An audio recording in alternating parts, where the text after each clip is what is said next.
Bharatiya Janata party अनुसूचित जनजाति मोर्चा उत्तर प्रदेश के इस प्रशिक्षण शिविर के आज के समापन कार्यक्रम में मंच पर उपस्थित भारतीय जनता पार्टी के प्रदेश के अध्यक्ष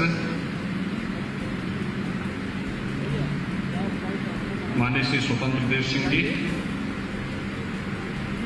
प्रदेश सरकार में मेरे सहयोगी मंत्री, समाज कल्याण विभाग के मंत्री श्री असीम अरुण जी, अनुसूचित जनजाति मोर्चा के प्रदेश के प्रभारी श्री लक्ष्मण आचार्य जी, अनुसूचित जनजाति मोर्चा के प्रदेश के प्रभारी श्री एडवर्ड सोरेन जी, अध्यक्ष भारतीय जनता पार्टी अनुसूचित जनजाति मोर्चा डॉक्टर संजय गौड़ जी, क्षेत्रीय अध्यक्ष भारतीय जनता पार्टी डॉक्टर धर्मेंद्र सिंह जी, क्षेत्रीय महामंत्री श्री प्रदीप शुक्ला जी, नगर प्रमुख गोरखपुर श्री सीताराम जायसवाल जी, महानगर अध्यक्ष श्री राजेश गुप्ता जी और प्रदेश भर से आए हुए अनुसूचित जनजाति मोर्चा के सभी पदाधिकारीगण और उपस्थित भाइयों बहनों, मुझे प्रसन्नता है कि पिछले 3 दिन से भारतीय जनता पार्टी की रीति नीति, मूल्य और सिद्धांतों के बारे में यहां पर विस्तृत चर्चा और उसके प्रशिक्षण के साथ आप सबको जोड़ने का अवसर प्राप्त हुआ है। मैं इस अवसर पर बाबा गोरखनाथ की इस धरती पर आप सभी कार्यकर्ताओं का आगमन हुआ है, इसके लिए आप सबका हृदय से स्वागत करता हूं, आप सबका हृदय से मैं अभिनंदन करता हूं। आज का दिन हमारे लिए बहुत महत्वपूर्ण है और महत्वपूर्ण इसलिए भी कि देश वर्तमान में जिस दौर से आगे बढ़ा है, आजादी के अमृत महोत्सव कार्यक्रम के साथ हम सबको जुड़ने का अवसर प्राप्त हुआ है और आजादी के 75 वर्ष पूर्ण होने के हम सब साक्षी बन रहे हैं। भाइयों बहनों, इससे अच्छा गौरव का दिन और क्या हो सकता है और क्षण हमारे लिए क्या हो सकता है कि भारतीय जनता पार्टी और भारतीय जनसंघ के संस्थापकों ने जो सपना देखा था, वो सपने के साथ एक संकल्प लिया था। वो हमारे लिए केवल संकल्प नहीं था, एक मंत्र था। जो बात पंडित दीनदयाल उपाध्याय जी कहते थे कि अंतिम पायदान पर बैठे हुए व्यक्ति की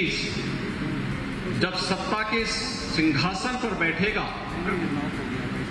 तो वह अंत्योदय से राष्ट्रीयोदय का उदय होगा और जब भारत के सर्वोच्च संवैधानिक पद पर अनुसूचित जनजाति से जुड़ी हुई एक बहन श्रीमती द्रौपदी मुर्मू के रूप में भारत की महामहिम राष्ट्रपति बनती है, तो भारत के अंतिम पायदान पर बैठे हुए व्यक्ति को आजादी के अमृत महोत्सव का जैसा उत्साह और उमंग उसके मन में, पूरे देशवासियों के मन में था, वह दुनिया के लिए अवर्णनीय है, अकल्पनीय है और पूरी दुनिया ने इसका अभिनंदन किया है। भारत जैसे दुनिया के सबसे बड़े लोकतंत्र में, भारत के सर्वोच्च संवैधानिक पद पर अनुसूचित जनजाति से जुड़ी हुई, एक सामान्य परिवार से जुड़ी हुई एक बहन को वहां पहुंचने का अवसर उपलब्ध होना, यह उन महापुरुषों के सपनों को साकार करने जैसा तो है ही, यह भारत के लोकतांत्रिक मूल्यों और आदर्शों का बेहतरीन सम्मान है और भारत की आजादी के अमृत महोत्सव का इससे अच्छा उत्साह और उमंग का अवसर दूसरा नहीं हो सकता था। पूरा देश उत्साहित है, हर तबके ने इसका स्वागत किया और हर तबका इस कार्यक्रम के साथ जुड़ करके अभिभूत है। हम सबको इस बारे में समझना होगा कि इस कार्य को करने के लिए जिस प्रकार का विजनरी नेतृत्व देना चाहिए वह आज भारतीय जनता पार्टी के सामने और देश के पास प्रधानमंत्री मोदी जी के रूप में है। उन्होंने देश को एक विजन दिया, वह विजन सबका साथ, सबका विकास, सबका विश्वास और सबके प्रयास का।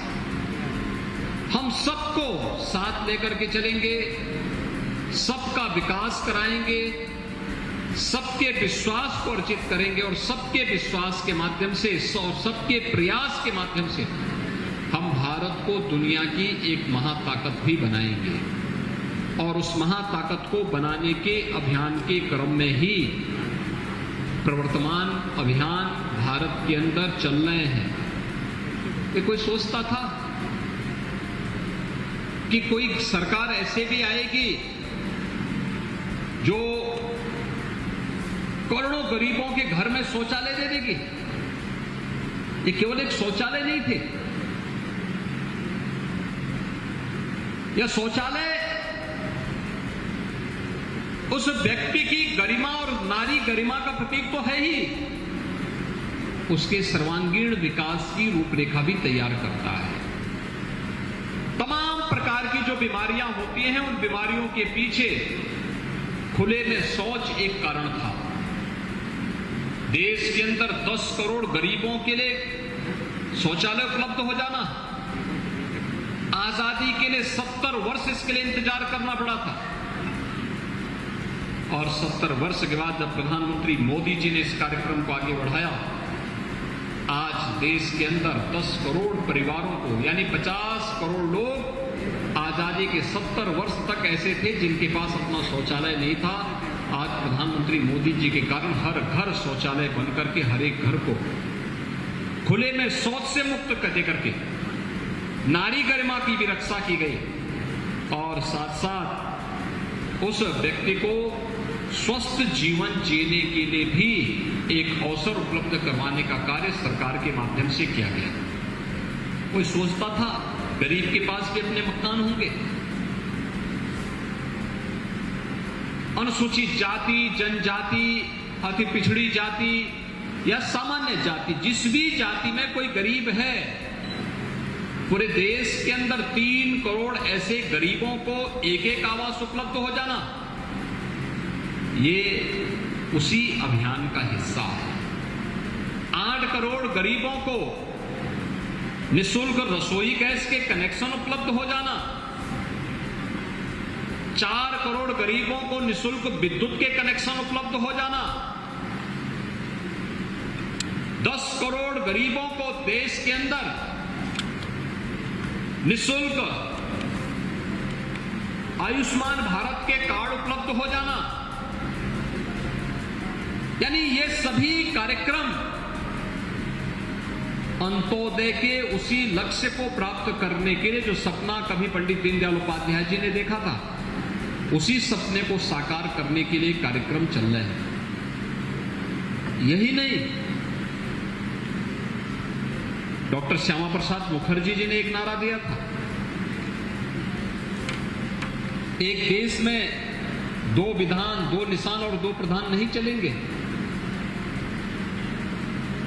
कश्मीर के लिए धारा 370 बना करके वहां अलगाववाद और उग्रवाद को बढ़ाने के षड्यंत्र हो रहे थे। प्रधानमंत्री मोदी जी ने कश्मीर में धारा 370 को सदैव के लिए समाप्त करके आतंकवाद की इस अंतिम ताबूत पर भी कील ठोक करके उसे सदैव के लिए समाप्त करने का कार्य किया ही देश के अंदर अकेले जम्मू कश्मीर एक ऐसा राज्य था जिसके यहाँ अनुसूचित जाति जनजाति के निवासियों को आरक्षण का लाभ नहीं प्राप्त होता था। धारा 370 हटने के बाद अब इस सुविधा का लाभ जम्मू कश्मीर के अंदर भी प्राप्त होने लग गया है। यानी ये सभी कार्यक्रम हैं जो इस बात को बताते हैं कि एक एक कार्यक्रम अपनी विरासत के संरक्षण का भी है, महापुरुषों के सम्मान का भी है और उनके संकल्पों की पूर्ति के साथ साथ एक भारत श्रेष्ठ भारत के निर्माण के कार्यक्रम को आगे बढ़ाने का भी है। ये सभी एक कार्यक्रम एक साथ चल रहे हैं। इसी से प्रेरणा लेकर के उत्तर प्रदेश के अंदर भी हम लोगों ने इन कार्यक्रमों को आगे बढ़ाया। 2,61,00,000 गरीबों के लिए शौचालय बनाए गए, 43 लाख गरीबों को एक एक आवास उपलब्ध कराया गया, 1,45,000 गरीबों को निःशुल्क विद्युत के कनेक्शन उपलब्ध कराए गए, 1,70,00,000 गरीबों को उज्ज्वला योजना में रसोई गैस के कनेक्शन उपलब्ध कराए गए, 10 करोड़ गरीबों को आयुष्मान भारत और मुख्यमंत्री जन आरोग्य योजना में 5 लाख रुपए सालाना स्वास्थ्य बीमा का कवर दिया गया। प्रदेश के अंदर 15 करोड़ गरीबों को कोरोना कालखंड में फ्री में राशन की सुविधा उपलब्ध करवाने का कार्य एक कर्तव्य मान करके सरकार ने प्रदेश के अंदर किया और आज हर घर नल की योजना, हर घर तक शुद्ध पेयजल उपलब्ध कराने का एक कार्यक्रम भी उसी श्रृंखला का हिस्सा है कि हर व्यक्ति का इसमें अधिकार होना चाहिए और उस अधिकार के तहत हर नागरिक को इस सुविधा उपलब्ध करवाने का कार्य हम प्रदेश के अंदर कर रहे हैं। भाइयों बहनों, उत्तर प्रदेश पहला राज्य होगा देश का जिसने अनुसूचित जनजाति से जुड़े हुए उस हर परिवार को जिसके पास अपना आवास नहीं, प्रधानमंत्री आवास योजना में जो आच्छादित हो रहे थे उन्हें प्रधानमंत्री आवास योजना में, जो प्रधानमंत्री आवास योजना में नहीं आच्छादित हो रहे थे उन्हें मुख्यमंत्री आवास योजना चला करके, चाहे वह थारू हो, चेरो हो, सहरिया हो, कोल हो या फिर मुसहर हो या बनटांगिया हो, इन सभी के लिए हमने बहुत स्पष्ट रूप से कहा कि इनमें 100% लोगों को शासन की सुविधा का लाभ प्राप्त होना चाहिए। उनके पास अपना राशन कार्ड होना चाहिए, जमीन का अपना पट्टा होना चाहिए, उनके पास अपना आयुष्मान भारत का कार्ड होना चाहिए, उनके पास आवास होना चाहिए, उनके पास विद्युत का कनेक्शन होना चाहिए, उनके पास जनधन का अकाउंट होना चाहिए, उनके पास उज्ज्वला योजना का राशन कार्ड होना चाहिए और उन्हें शासन की हर योजना से लाभान्वित करने के लिए अगर कोई निराश्रित बुजुर्ग है, निराश्रित पेंशन योजना के साथ जोड़ो। अगर कोई निराश्रित महिला है, निराश्रित महिला पेंशन के साथ जोड़ो। अगर कोई निराश्रित दिव्यांगजन है, उसको निराश्रित दिव्यांगजन पेंशन के साथ जोड़ने का कार्य करो। अगर वो नौजवान स्कूली छात्र है, स्कॉलरशिप के साथ उसे जोड़ो। उसके लिए हर प्रकार की सुविधाएं मिलनी चाहिए। अनुसूचित जनजाति के लोगों के लिए स्कॉलरशिप में कैसे बढ़ोतरी की गई, नौकरियों में कितनी सुविधाएं देने के कार्यक्रम हो रहे हैं, ये अभी आपके सामने यहां पर समाज कल्याण मंत्री श्री असीम अरुण जी ने विस्तार से आपको बताया होगा। ये सभी कार्यक्रम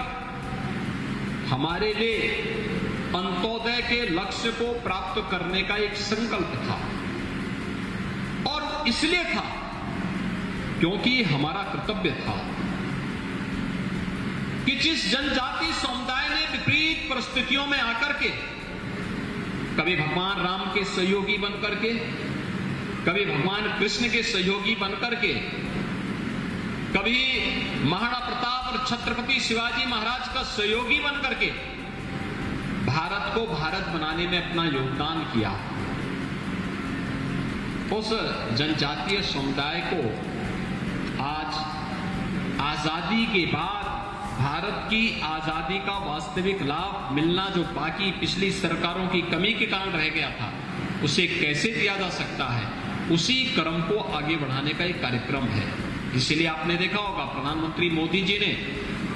जनजातीय दिवस को भगवान बिरसा मुंडा दिवस के रूप में पूरे देश के अंदर आयोजित करना प्रारंभ किया। राष्ट्रीय स्वयंसेवक संघ ने वनवासी कल्याण आश्रम के माध्यम से जगह जगह जनजातीय समुदाय के बच्चों को ला करके आज से नहीं 40 साल 50 साल पहले से उन बच्चों को छात्रावास में रखना, वहां पढ़ाने की व्यवस्था करना और फिर समाज और राष्ट्र की मुख्य धारा के साथ जोड़ते हुए विकास और प्रगति के साथ जोड़ने का कार्यक्रम भी उनको इसी अभियान के क्रम में किया गया। यानी ये सभी कार्यक्रम उसी के हिस्से हैं और इसीलिए उस अभियान का हिस्सा बनाने के लिए आज ये प्रशिक्षण शिविर भारतीय जनता पार्टी भी, कि भारतीय जनता पार्टी दुनिया की सबसे बड़ी राजनीतिक पार्टी आज के दिन पर है। भारतीय जनता पार्टी व्यक्ति की पार्टी नहीं, परिवार की पार्टी नहीं, क्षेत्र की पार्टी नहीं, जाति मत और मजहब की पार्टी नहीं, यह भारत के 135 करोड़ लोगों का प्रतिनिधित्व करने वाली पार्टी है और राजनीतिक मंच पर उनका प्रतिनिधित्व करते हुए उन्हें उचित सम्मान समाज और राष्ट्र की मुख्य धारा के साथ जोड़ने के इस पवित्र कार्यक्रम के साथ भारतीय जनता पार्टी जुड़ी हुई है। और उसमें भी आप सबका सौभाग्य है कि अनुसूचित जनजाति मोर्चा के माध्यम से इस पवित्र कार्यक्रम के साथ जुड़ने का सौभाग्य आप सबको प्राप्त हो रहा है। मुझे प्रसन्नता है कि पिछले 3 दिनों के अंदर आप सभी प्रदेश के अलग अलग क्षेत्रों से, कोई सोनभद्र से आया है, कोई मिर्जापुर से आया है, कोई बलरामपुर श्रावस्ती से आया है, कोई बहराइच और लखीमपुर से आया है, कोई पश्चिम से आया है तो कोई पूरब से आया है। प्रदेश के अलग अलग कोनों से आकर के एकजुट होकर के हम लोग यहाँ पर इस समाज के उत्थान के लिए और शासन की योजनाओं के साथ जोड़ने के लिए कैसे हम कार्यक्रमों को आगे बढ़ा सकते हैं, इसका हिस्सा बनने के लिए आए हैं। और मेरा आप सबसे अनुरोध होगा कि हमारे जितने भी मोर्चे प्रकोष्ठ हैं उन्हें समय समय पर पार्टी के कार्यक्रम दिए जाते हैं। ये कार्यक्रम इसलिए नहीं दिए जाते हैं कि आप उसको केवल अपने तक सीमित रखें। आपका दायित्व बनता है उसके छोटे छोटे ग्रुप बना करके समाज के अलग अलग तबके में देख करके उन योजनाओं का लाभ उन्हें प्राप्त हो सके, इसके बारे में जानकारी देना। अक्सर होता क्या है, जानकारी के अभाव में और जागरूकता के अभाव में लोग शासन की योजनाओं से वंचित रह जाते हैं। आज इतनी योजनाएं चल रही है देश के अंदर, हर एक तबके के लिए थोड़ा भी प्रयास हो जाए तो उस प्रयास को हम, हर एक समाज का कोई व्यक्ति शासन की योजनाओं से वंचित नहीं रह सकता। और उन योजनाओं से जोड़ने का जो कार्यक्रम वर्तमान में चल रहा है,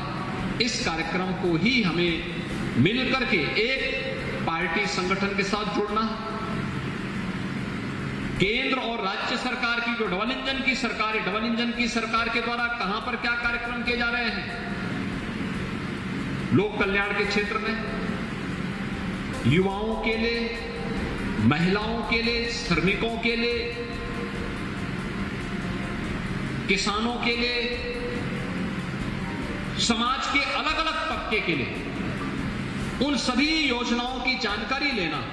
और फिर उन योजनाओं से लाभान्वित करने के लिए अपने समाज की उन टीम को उसके साथ जोड़ना कि इस समाज के लिए ये स्कीम है शासन की, इसके साथ हम जुड़ेंगे तो ये कार्यक्रम हो सकते हैं। जनजातीय समुदाय में तमाम प्रकार की महिला स्वयंसेवी समूह को जोड़ करके हम लोग उन्हें आर्थिक स्वावलंबन की ओर अग्रसर कर सकते हैं। ढेर सारे पर्यटन की संभावनाओं को, इको टूरिज्म में तो आपका बरदस्त होना चाहिए, क्योंकि जनजातीय समुदाय का प्रकृति के साथ जो संवाद है वह एक भावनात्मक संवाद है और उस भावनात्मक संवाद के माध्यम से बेहतरीन गाइड के रूप में आप वहां पे ढेर सारे नौजवानों को रोजगार के साथ जोड़ सकते हैं। ये तमाम उन कार्यक्रमों की जब हमें जानकारी होगी तो उन कार्यक्रमों को तब हम प्रचार प्रसार कर पाएंगे और अधिक से अधिक लोगों को उसके साथ जोड़ पाएंगे। तो केंद्र और राज्य सरकार की सभी योजनाओं के साथ जुड़ना, उस योजनाओं के माध्यम से हर एक व्यक्ति को अपने साथ जोड़ने का एक कार्यक्रम करना, यह आज की सबसे बड़ी आवश्यकता होगी। अनुसूचित जाति मोर्चा अपने मूल्य और आदर्शों को बनाए रखते हुए जो अभी भी षड्यंत्र हो रहे हैं, तोड़ने के हो रहे हैं। एक तबका ही ऐसा है जो आजादी के पहले से ही भारत के बारे में बहुत अच्छी धारणा नहीं रखता। उन लोगों के बारे में सतर्कता बरतने की आवश्यकता है। वे गुमराह करेंगे, वे तमाम प्रकार से समाज और राष्ट्र की मुख्य धारा से भटकाने का काम करेंगे, लेकिन वे आपके सच्चे हितैषी नहीं हो सकते। उनसे सतर्क और सावधान रहने की आवश्यकता है और उनसे सतर्क और सावधान रहते हुए हमें विकास और स्वावलंबन के पथ पर अपने समाज के प्रत्येक व्यक्ति को आगे लेकर के चलना है। आज के इस अवसर पर जब 3 दिवसीय प्रशिक्षण का एक कार्यक्रम का समापन हो रहा है, मैं इसके साथ जुड़े हुए सभी पदाधिकारियों को धन्यवाद दूंगा कि विगत 3 दिनों से आप लोग गोरखपुर में रह करके प्रदेश के अंदर अनुसूचित जनजाति समुदाय से जुड़े हुए प्रत्येक तबके के हितों के लिए हमें क्या कुछ करना है, इस कार्यक्रम के साथ जुड़े। मुझे बताया गया कि लगभग 200 कार्यकर्ता प्रदेश भर से प्रशिक्षण शिविर में आए हैं। 75 जनपद हैं। अगर 2-2, 3-3 कार्यकर्ता एक जिले को अपना केंद्र बिंदु बना करके कार्य करना प्रारंभ करेगा तो मुझे लगता है हर एक परिवार तक, अनुसूचित जनजाति के हर एक परिवार तक हम पहुंच करके उसे शासन की योजना के साथ जोड़ सकते हैं। और शासन की योजनाओं के बारे में समय समय पर अगर अनुसूचित जनजाति मोर्चा अपने महत्वपूर्ण सुझाव सरकार को भी देगी तो सरकार भी उस पर आगे कार्रवाई बढ़ाने में सरकार को भी मदद मिलेगी। मैं आज के इस अवसर पर एक बार फिर से आप सबको 3 दिवसीय प्रशिक्षण के लिए हृदय से बधाई देता हूं। कल से कृष्ण जन्माष्टमी है और जन्माष्टमी की पूर्व संध्या पर आपका एक कार्यक्रम का समारोह और कल की जन्माष्टमी की तैयारी के कार्यक्रम प्रारंभ हो रहे हैं। मैं इसके लिए आप सबको हृदय से बधाई देते हुए आप सबके उज्जवल में भविष्य की कामना करते हुए अपनी वाणी को यहीं पे विराम देता हूं। धन्यवाद। जय हिंद।